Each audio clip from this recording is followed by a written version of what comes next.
Cole, you gotta be spinning that. Spin it. Yeah. Yeah.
All right, things are moving pretty good. We've got, I think we're on our third bay here this morning. We've got to make up more trusses. So we're gonna get these lined up, and then that'll give us 5 more bays here. So if we get these, all these trusses on the ground up, plus what we've got, that is one heck of a day. And then all we will have left is the 2 piles that are sitting in there, which another 10 trusses. Get it now, go, go, go, go, go. You got an opening.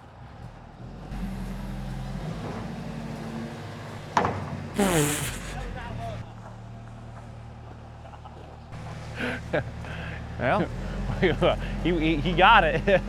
He got it. All right, so this morning we've got 3 bays up, I think, and then we've got our LVLs on the ends. It really does help, especially as we go further down the building with the trusses. It helps keep things straight.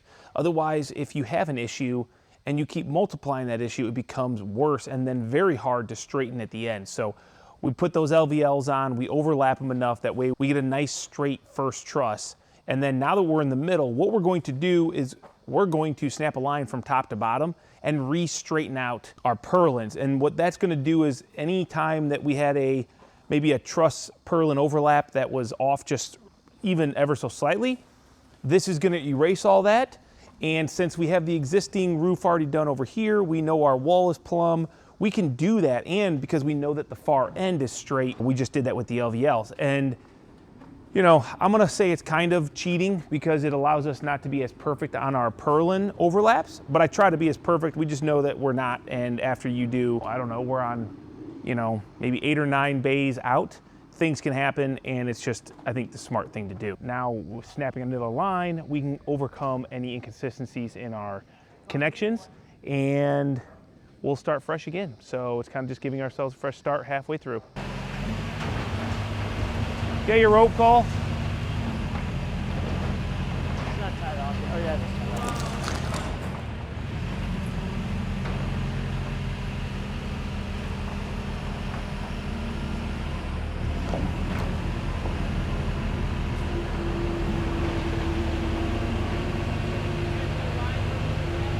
Huh?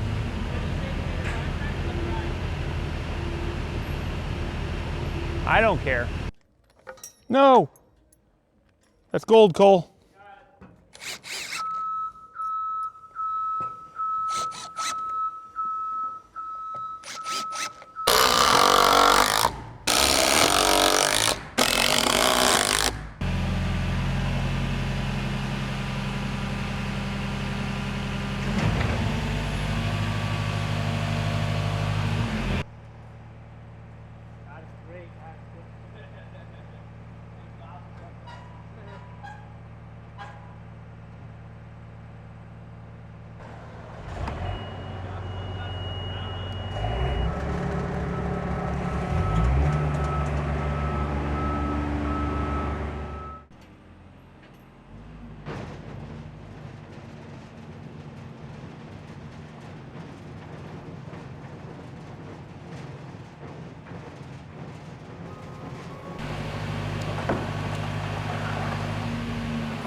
We'll just tie it together.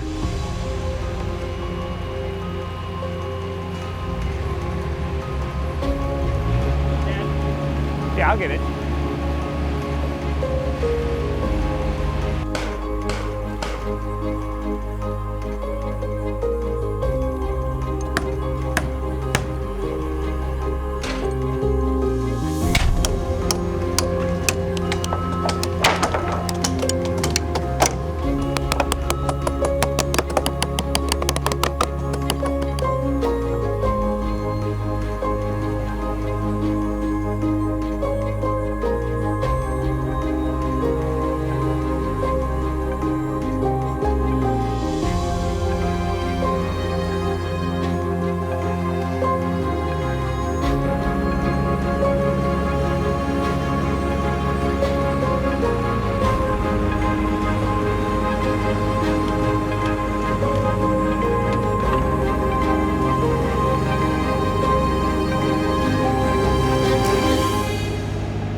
All right, we're back. We got one more bunk of trusses in here, and then the last bunk will have to be sat outside. But this will get us basically to where the Magni is. We'll just have a short bit left. We're on the home stretch now.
All right, last bunk, dude. Can't believe it.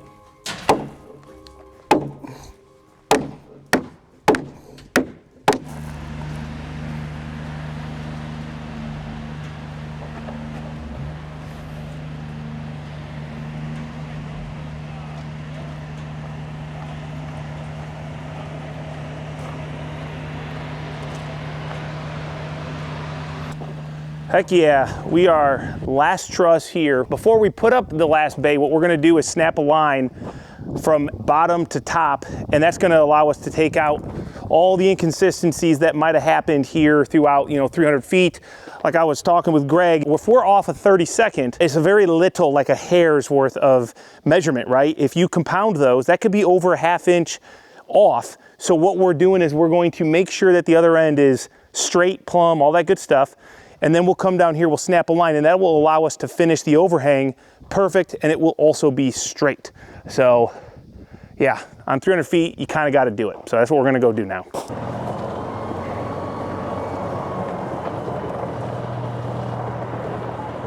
I don't know what we would have done without carts, man. My legs would be... We'd be tired. Remember that first couple days we did like 20,000 steps layout? Stupid. Yeah. And you stood around most of the time. Oh, give me a break. I did all the walking. I did all the walk-in. All right, so first thing we're gonna do is we're gonna look up this end wall. You can see we've got those LVLs up there. Those were used to straighten this up. You know, Greg, we could pull that top chain in just a smidge. Yeah, let's put the plumb stick on it. See what we got. We know it's probably not perfect, but I would have to say also that I feel like it needs to go this way. I mean, come on, it's 300 foot long. We're definitely doing the best we can to make sure it's good, and it looks really good. Main goal is make sure that this is eyeballed straight so we can go to the other side, and if it's good enough for our eye from the ground, 48 foot long, it's good enough. Good enough. As long as this is like really, really, really close to plumb or very even compared to the other end. So we might have to check this and then go to the other end. We know our bottoms are a little bit smaller than our tops because the bottoms were measured out and set, you know, those brackets were all set very darn accurate. The problem is we know that over the course of the 300 foot, we probably grew a little bit. So what you see is it's like it kind of comes up and out just a hair and then straightens out. Can you see that bubble? Oh, man, I call that good, dude. Yeah? Yeah, I call that good. You definitely now take one link and then let's throw a wedge on it. So I can already tell that that's probably what we need.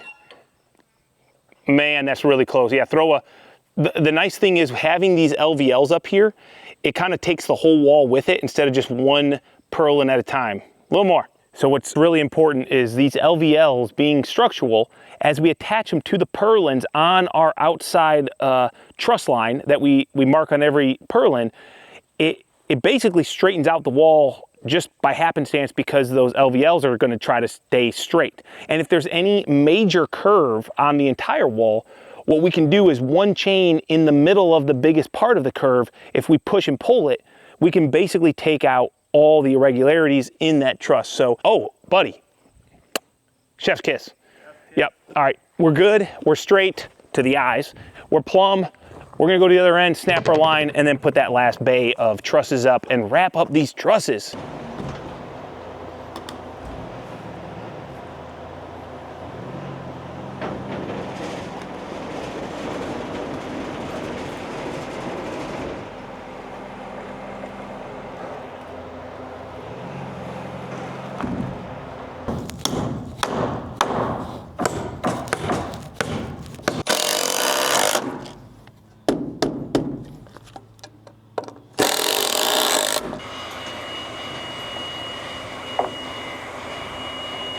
And truss, and truss, and truss. That seems pretty close, yeah. Good enough? Yeah, I think so. Okay.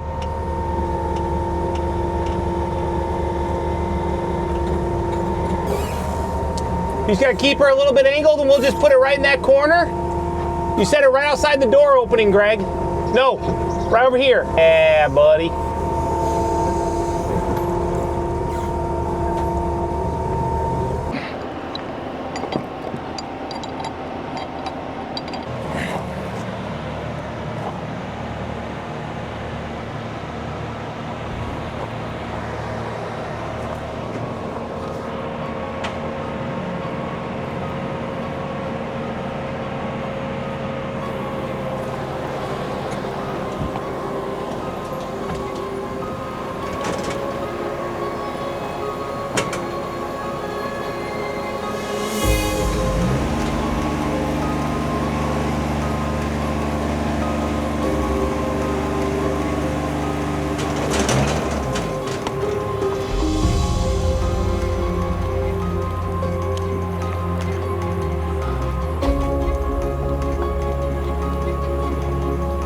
Take your end in if you can.